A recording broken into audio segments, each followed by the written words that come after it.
Welcome to Luca is a Billionaire, where the only thing I invest in is your answers. You start by finding the router IP and logging in as admin. This gives you the rights to view logs.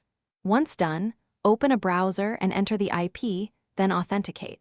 Make sure to use a wired connection if possible to avoid session drops.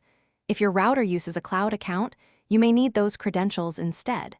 Enter them and navigate to the device management page. Doing this ensures you reach the interface that exposes system and traffic logs for inspection.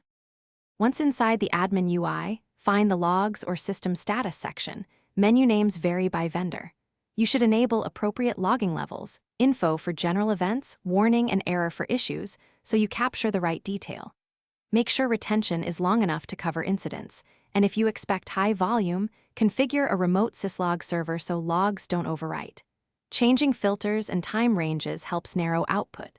These settings control what, how long, and where logs. You now review the entries, using filters for time, severity, or source to find relevant events quickly.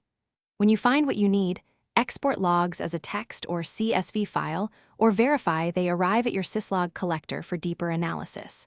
If logs are missing, make sure logging is enabled and restart the router. Sometimes firmware bugs prevent logging until a reboot. If problems persist, update firmware and reset logging settings. That often resolves silent or truncated log issues. Thanks for watching and please subscribe. It's the best investment you'll ever make.